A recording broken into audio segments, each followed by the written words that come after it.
So, good afternoon and welcome along to the horseracing.net preview of the second day of York's Ebor Festival. And before we get going, something I forgot to mention yesterday is that all four of this week's videos are in partnership with Paddy Power. So make sure you head over to paddypower.com for enhancements and offers on every single day of York's Ebor Festival, and every price mentioned is from paddypower.com as well. So big thanks to them for supporting this video.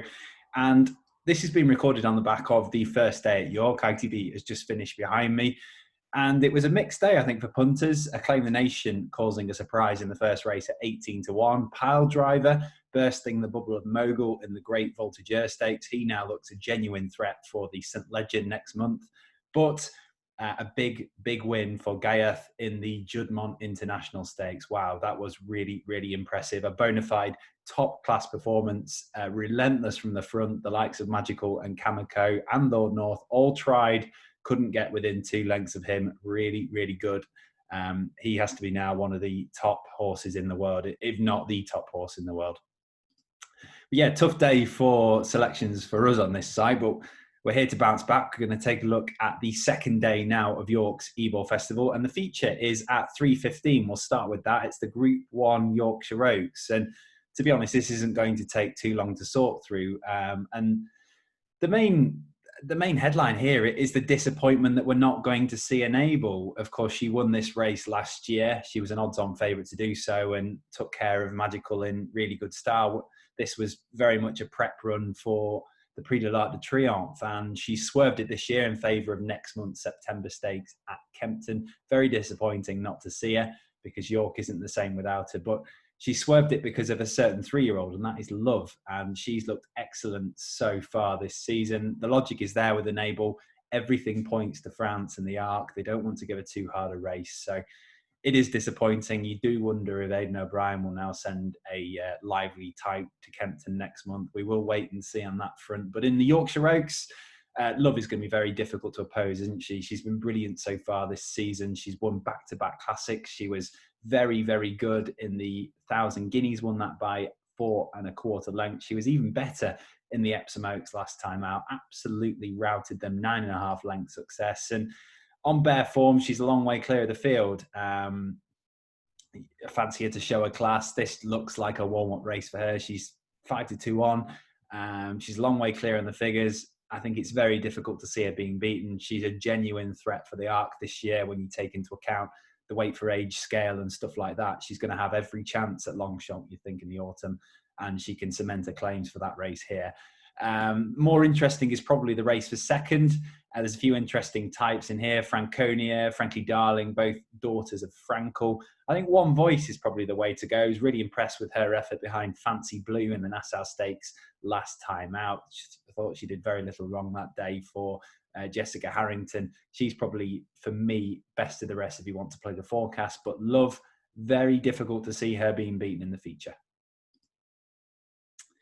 Okay, we'll look at the rest of the racing now. We'll start with the 1:45. We start with the group race. This is the Group 2 Lowther Stakes. It's 4 fillies over 6 furlongs, and it's for the 2-year-olds. And to be honest, it's very difficult to look past the favourite here. That is Sacred. Now, she was a really good second when we last saw her back in the Queen Mary Stakes in June at Royal Ascot.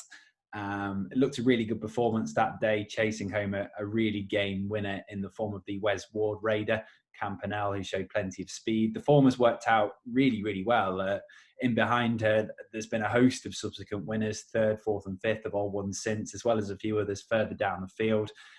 She's been given time to freshen up, and bearing in mind how strong that form is, I think she can prove herself to be the class filly in the field here and take this Group 2 contest. But there are a few interesting types in opposition. Both Santosha and Hala Hala Hala were first and second in the Group 3 contest at Ascot last month. Both are respected on that effort. Would probably fancy the winner to confirm that form. And Norban as well did an awful lot wrong on debut at Beverley, but still won in really good style. Much bigger price, about 16-1 for the David O'Meara team. She should take a notable step forward here, though. Could be a bigger priced alternative if you want to take on the favourite. But Sacred, 15-8, difficult to see past her in the Lowther. Race number 2 is at 2:15. It's the Goffs UK Premier Yearling Stakes over 6 furlongs. Really, really valuable race this.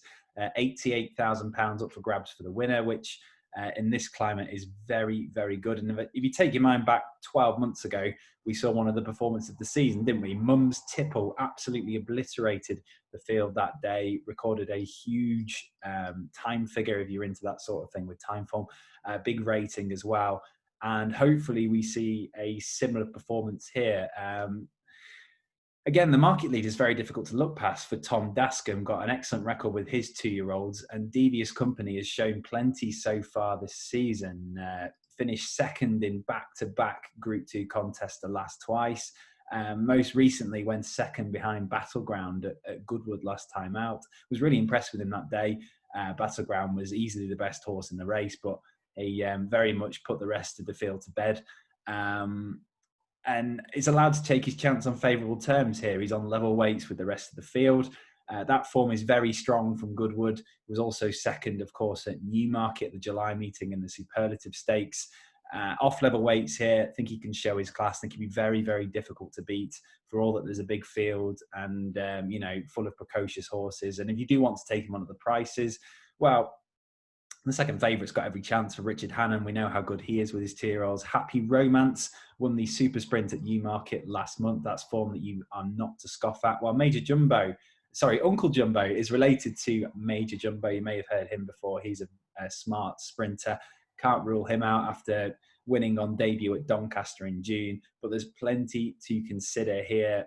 Lots of big price winners today on Tuesday at York. So on Wednesday at York even, could be a few more tomorrow and potentially in the second race. But for me, Devious Company is the way to go.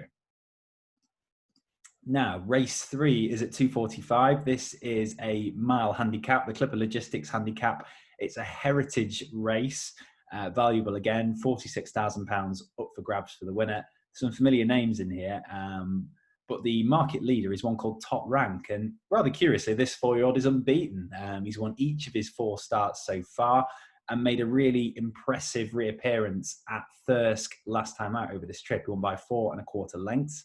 It's taken his tally to 4 now. And that was really, really impressive. This is a hiking class. And he's also hiked in the weights as well. He's £12 higher than for that Thirsk success. So he's very popular in the market for James Tate. He's 100 to 30 with Paddy Power at the time of recording, but he's going to need a career best effort here off what is a career high mark. I think it's going to catch up with him sooner rather than later. He's worth taking on. Prompting is another up in the weights. You may remember him from Goodwood last month. He completed a hat-trick, landed a gamble when winning at Glorious Goodwood. He's up £6 for that success. Can't rule him out yet. He could well find more, that 4-year-old, for the shrewd David O'Meara team. Montaham, he's a familiar name. He's been jousting with a certain Dark Vision so far this season. He was second to that rival in the Royal Hunt Cup at Royal Ascot. He then got revenge at Sandown last time out. Dark Vision, we know how smart he is. He's won a listed race since at Pontefract. Montaham is £4 higher here. Can't rule him out. But I think the way to go here is Sebuska. Now, he was ultimately disappointing, you could say, or well beaten behind Prompting at Glorious Goodwood last time out. But he looks worth forgiving for that because he was travelling really well that day. He ultimately finished down in 9th, but he met traffic problems and shaped a lot better than the distance beaten suggestive. He was a highly progressive type prior to that, like a few in here. He's won a valuable race so far this season. He was a winner at Royal Ascot. And followed that up with a good effort since. He's got a strong pace to aim at here. And considering how well he was travelling when meeting traffic problems last time out, I don't think his current mark of 107 is beyond him. Oisin Murphy, a really attractive ride. He's 7 to 1 with Paddy Power. I think he's the way to go here. Sebuska in a very competitive handicap. We talked about the Yorkshire Oaks. We'll move on to race 5. This is named after the great man. It's the British EBF and Sir Henry Cecil Goldridge Stakes. It's for fillies and mares over 1.5 miles.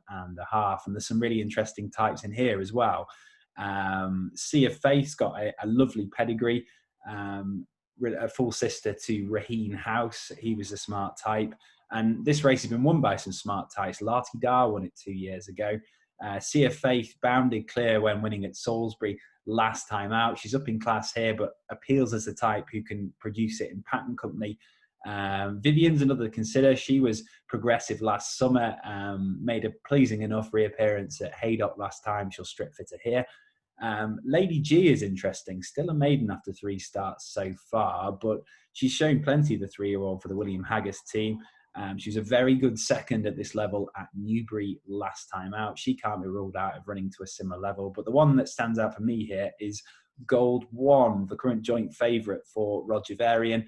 Andrea at Zany booked to ride, and yeah, you may remember she took a chance in the Epsom Oaks in July. That came on the back of a really impressive maiden success in Newbury, and she was flying too high that day, but she didn't take long to bounce back. She ran over 1.25 miles here last month in a listed contest and ran really, really well. She finished a 3/4 length second behind Franconia last time out. That rival has already proven herself a smart filly. She runs in the feature half an hour before any good run from her will certainly frank the form.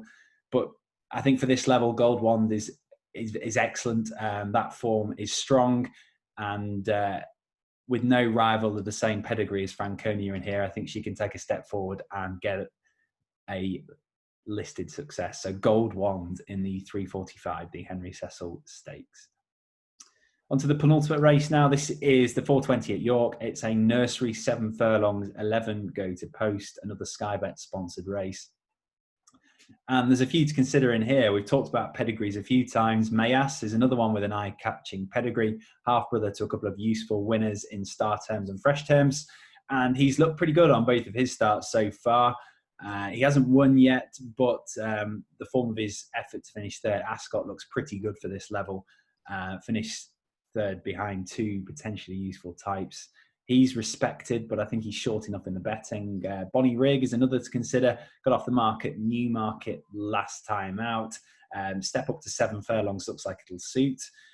Ross Cullen, another one who won last time out. Got to respect him. There's plenty of horses with wins already under the belt, but the one I'm going to go for is one with 2 wins under the belt. That is Mark of the Man, represents Richard Hannon. We've already mentioned how good Hannon is with his 2-year-olds, and this one has taken a lot of steps forward in a very short space of time. He took a while to get hang of things, but got off the mark at the 3rd attempt in his 3rd run in a month at Chepstow in June. That was pretty good performance in its own right, but took a really notable step forward when winning on handicap debut at Glorious Goodwood in July.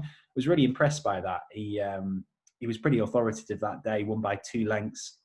An £8 rise looks pretty fair. I think it's within his grasp, judged by how authoritative he won that day. Comes here in search of a hat-trick. He's about 8-1 with Paddy Power at the time of recording. I think that's pretty fair. Appeals to me as offering plenty of value in this race. So Mark of the Man in the penultimate at York.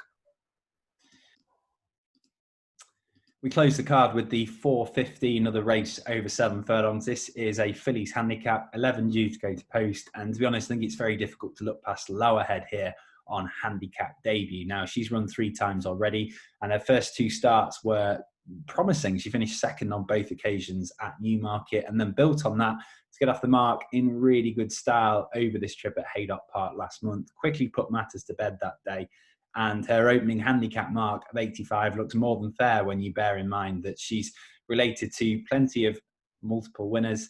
There should be more to come from her yet, and yeah, she can take a step into this sphere and make a winning debut. Of the rest, Ananerium catches the eye. She's a lot more experienced than most of these in the field. The 5-year-old represents top connections as well in the form of Richard Hannon. Ryan Moore booked to ride. She's much more used to seeing her in group company. She has to give away a lot of weight to the field here, but she was pretty solid on return at Salisbury earlier this month. If she runs her best, she'd have every chance, while Dancing Vega is another who returned to form last time out. That came over course and distance. Big danger if she can build on that, but Lowerhead is the way to go in the finale. Anyway, that was our look at the second day of York's Ebor Festival. Do head over to horseracing.net for the latest news and tips for each and every day of York's Ebor Festival. We'll be back tomorrow. Hopefully plenty of winners on the Thursday. We'll catch you soon.